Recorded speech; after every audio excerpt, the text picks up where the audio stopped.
Eddie George gives major props to Deion Sanders and how he helped him fall in love with coaching. I'm going to talk about it right after the bumper. Stay tuned.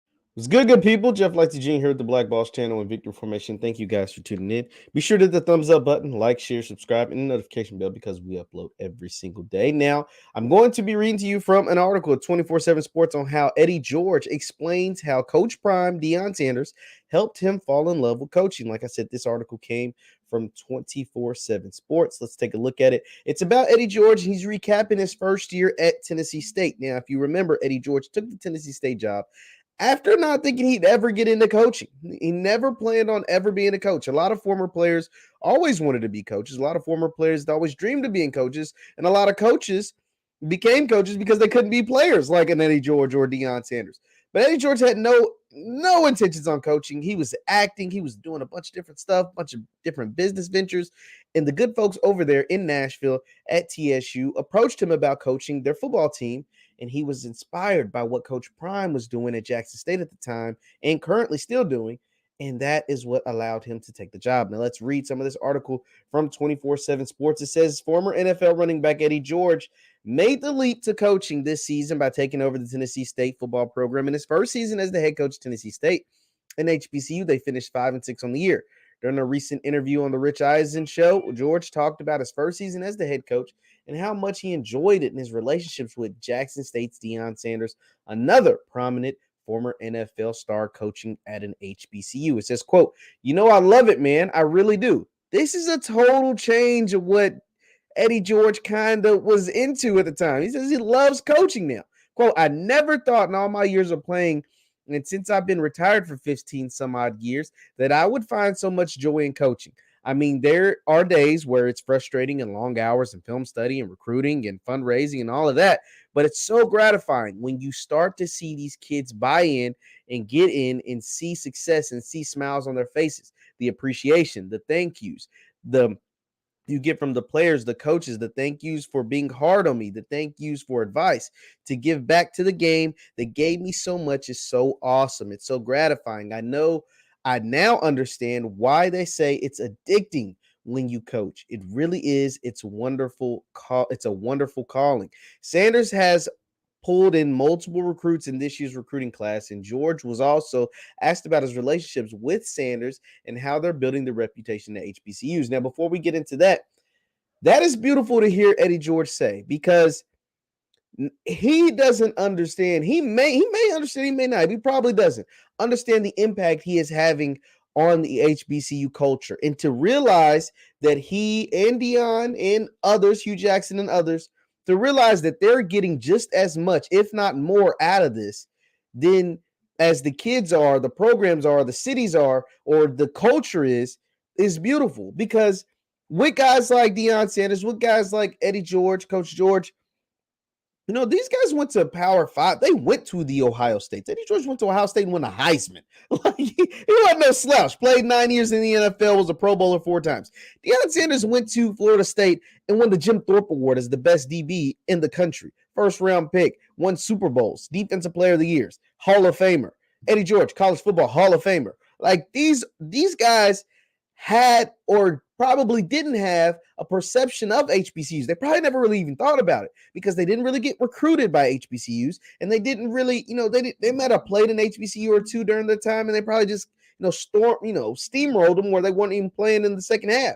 And so that is why it's beautiful to understand that these guys are getting so much out of giving back to their communities, giving back to these historically Black colleges and universities by giving back to the Black culture. Let's continue on.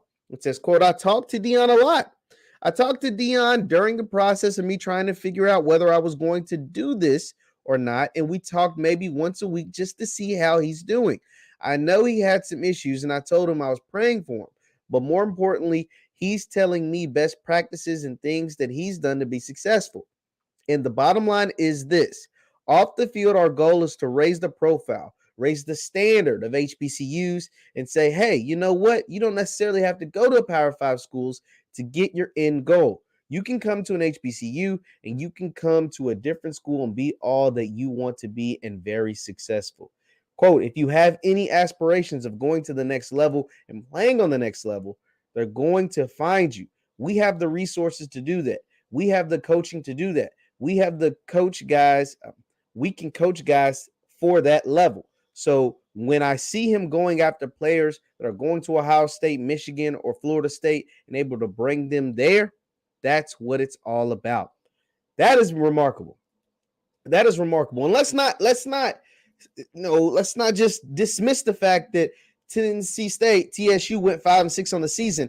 That is those wins, those 5 wins are the previous seasons, 2020 and 2019 combined. So they matched their win totals from those previous 2 seasons combined. They won 2 games in 2020 and 3 games in 2019. So the 5 wins in 2021 was a great step in the right direction for a program that was going nowhere fast. Like the program is at the dirt bottom of the OVC, a program that was not doing much of nothing. And for them to go 5-6 in head coach Eddie George's first season, in a year where they had a lot of turbulence at the quarterback position, to finally get that figured out.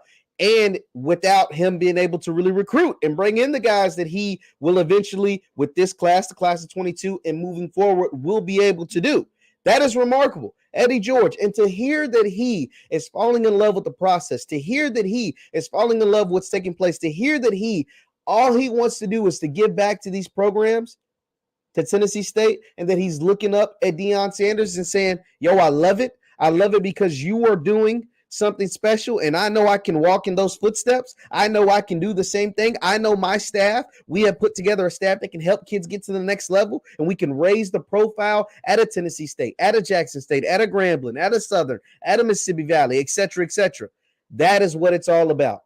So kudos to Eddie George. Kudos to Deion Sanders. Kudos to these men who have reached the pinnacle of football success. Not only reach back and give back to these programs, but to inspire others to do the same. So congratulations to Coach George. Him saying he's fallen in love with coaching, something he never saw himself doing. Thinking about this is a guy who played at the highest level for a number of years. College Football Hall of Famer, 4-time Pro Bowler, Heisman Trophy winner. Never thought he was going to coach. And now he has fallen in love with the grind, with the process, and with the end results. And he's got so much more to do. He's got so many other great things to do. I really hope, and this is just me hoping, and you can leave your thoughts in the comments, I really hope Tennessee State finds itself out of the OVC and in the MEAC. That would be a dream come true, because now he would be in a conference where he's playing HBCUs every single week, and he's able to continue to raise their profile. I think Eddie George and Tennessee State kind of gets washed a little bit because they play in the OVC, which is not an HBCU conference like the SWAC, like the MEAC. But if they can find themselves with the OVC the OVC's in some trouble. It looks like Murray State, one of their better schools, may be on the way out the door. The OVC could be looking to, some realignment. I would love to see Tennessee State end up in the MEAC. North Carolina A&T with the Big South losing Hampton. The Big South just lost Hampton to CAA. I don't want to get too much conference talk, but the Big South just lost Hampton. If TSU could find itself, Tennessee State, in the MEAC, and North Carolina A&T could leave the Big South and find itself back into the MEAC, now the MEAC has some juggernauts, especially on the football field, to really, really do some damage. They're already winning the Celebration Bowl every year, but to make some of those conference games even more competitive after losing a North Carolina A&T and after losing a FAMU to the SWAC, if you could snag up an Eddie George and Tennessee State and snatch A&T back, that would be amazing. But I love that Eddie George has fallen in love with the grind of coaching, because it is a grind, and it is not for the weak. It is not for everyone. These men, Coach George, Coach Prime, are doing it with a smile on their face, but it is not easy. Leave your thoughts in the comments. Once again, my name is Jeff Lightsy Jr. with the Black Boss Channel in Victory Formation. Thank you guys for tuning in. Be sure to hit the thumbs up button on your way out. The thumbs up button. You can subscribe to my YouTube channel, Jeff Lightsy Jr., and also the Black Boss Channel at theblackbosschannel.com. Thank you guys for tuning in, and I will see you next time. Peace.